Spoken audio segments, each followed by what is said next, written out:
बिस्मिल्लाहिर्रहमानिर्रहीम। Dear students, आज हमने जो टॉपिक डिस्कस करना है that is about the chemical properties of alkaline earth metals. अब जो अल्कलाइन अर्थ मेटल्स हैं इनकी reactivity as compare to alkali metal जो है ना कम होती है, लेकिन अगर सेपरेटली इनकी बात करें अल्कलाइन अर्थ मेटल्स की तो दे आर रिएक्टिव मेटल्स।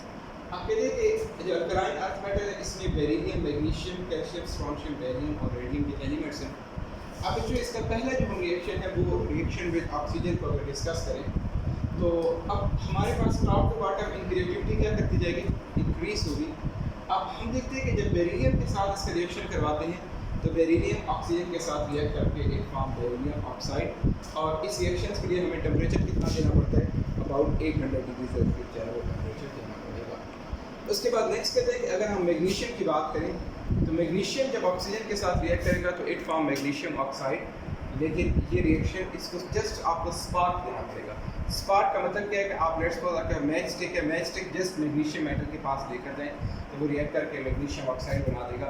लेकिन इसका ये है कि ये जो मैग्नीशियम ऑक्साइड बनती है ये मैग्नीशियम मेटल के ऊपर एक प्रोटेक्टिव कोटिंग कर देगी, और वो जो प्रोटेक्टिव कोटिंग है वो फर्दर रिएक्शन को जो है कंटिन्यू नहीं होने देती।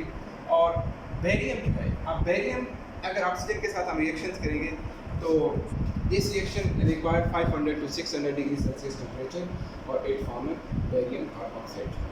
तो it means top to bottom की रिएक्टिविटी जो है वो क्या हो रही है, बढ़ रही है। ऊपर वाले जो एलिमेंट्स हैं वो नॉर्मल ऑक्साइड्स बना रहे हैं, लेकिन जो बेरियम है इसकी जब हमने रिएक्शंस की बात की तो इट फॉर्म बेरियम पर ऑक्साइड्स। अब नेक्स्ट में जो अगर हम रिएक्शन विद हाइड्रोजन की बात करें तो कहते हैं कि ये जो अल्कलाइन अर्थ मेटल्स हैं ना, alkaline earth metals react with hydrogen, alkaline earth metals react with hydrogen to produce metal hydrides, और इनकी भी रिएक्टिविटी बच्चों टॉप टू बॉटम क्या करती जाएगी, इंक्रीज करती जाएगी। अब देखिए अगर मैग्नीशियम की हम बात करें तो मैग्नीशियम को हाइड्रोजन के साथ रिएक्ट कराएंगे, तो अब मैग्नीशियम को अगर आपने रिएक्ट कराना है तो इसके साथ आपको प्रेशर देना पड़ेगा और साथ जो है ना वो आपको कैटलिस्ट डालना पड़ेगा Mg और I2, तो ये क्या बन जाएगा Mg और HF मैग्नीशियम हाइड्राइड। इसी तरह मैग्नीशियम के बाद अगर नेक्स्ट हम बात करें कैल्शियम की तो कैल्शियम जो है ना ये हाइड्रोजन के साथ रिएक्ट करके और एक फॉर्म कैल्शियम हाइड्राइड।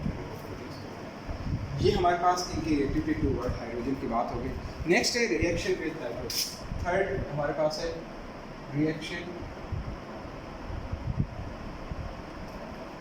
विद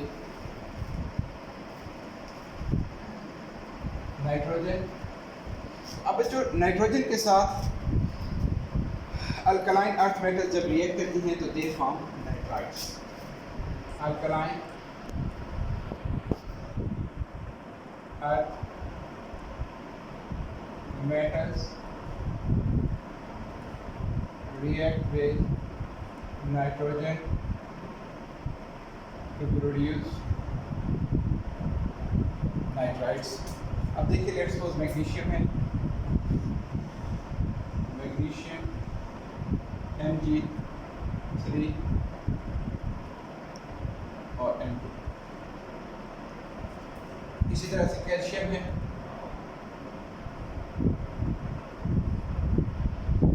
क्या बना दिया, कैल्शियम नाइट्राइड बना दिया।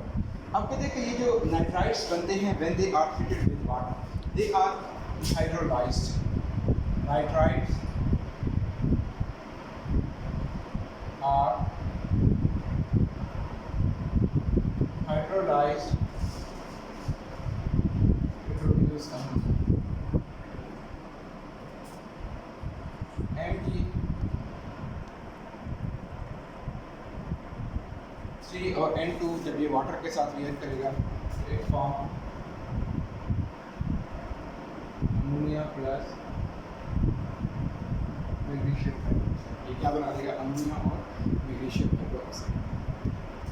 इसी तरह अगर कैल्शियम नाइट्राइड को रिएक्ट कराओगे वाटर के साथ तो it form ammonia and calcium hydroxide. Next में जो आपके पास फोर्थ रिएक्शन है वो है रिएक्शन विद सल्फर। अब जो अल्कलाइन अर्थ मेटल्स हैं जब ये सल्फर के साथ रिएक्ट करती हैं तो they form sulphides. Alkaline earth metals react with sulfur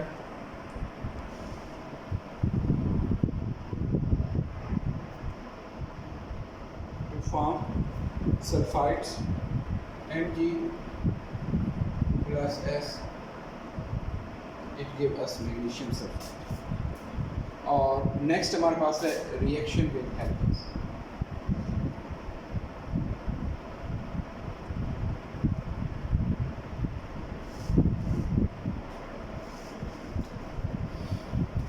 अब जब हेलोजेंस के साथ ये रिएक्ट करते हैं तो they form halides.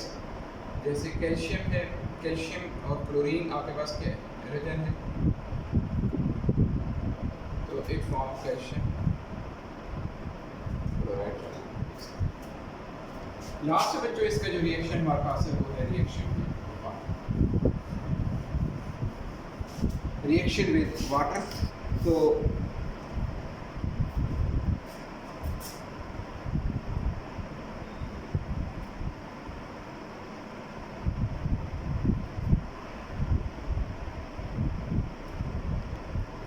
Reaction with water की जब बात करते हैं तो कहते हैं कि मैग्नीशियम डेफिनेटली मोर रिएक्टिव है, तो वो it is beryllium Aldous is not attacked by cold water.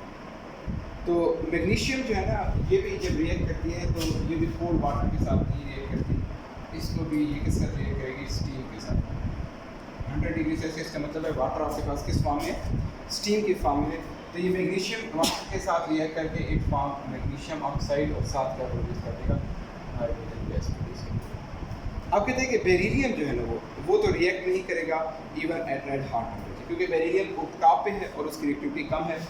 उसके बाद कहते हैं कि जो बाकी alkaline earth metal magnesium oxide बना देगा, लेकिन मैग्नीशियम के बाद बाकी जो कैल्शियम है, स्ट्रोंशियम है, बेरियम, रेडियम, वो जब रिएक्ट करेंगे तो एम का मतलब है रिमेनिंग आपके पास alkaline earth metal when they react with water, और वो भी रिएक्ट तो करेंगे 100 डिग्री सेल्सियस पर, यानी कि वो भी स्टीम के साथ रिएक्ट करेंगे, लेकिन वो बना क्या देंगे, they form their respective hydro oxides और प्लस चलो आपके पास हाइड्रोजन गैस है। अंडरस्टैंड?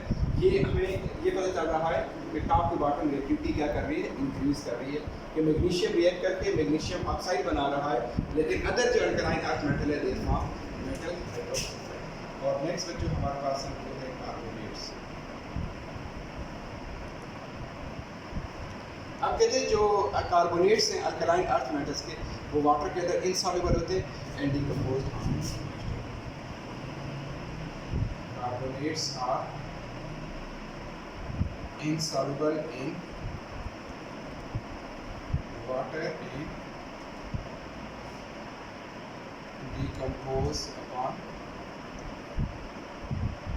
अब बच्चों देखो जैसा कि आपके पास की है कैल्शियम कार्बोनेट है, इसको अगर आप हीट करो इट फॉर्म CaO, कैल्शियम और प्लस क्या बनेगा, कार्बन डाइऑक्साइड। इसी तरह से मैग्नीशियम कार्बोनेट है, मैग्नीशियम कार्बोनेट को हीट करो तो मैग्नीशियम ऑक्साइड और प्लस क्या बनेगी,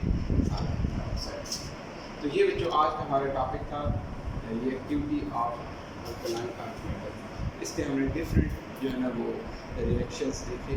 तो नेक्स्ट टाइम इंशाल्लाह ताला इसको कंटिन्यू करेंगे।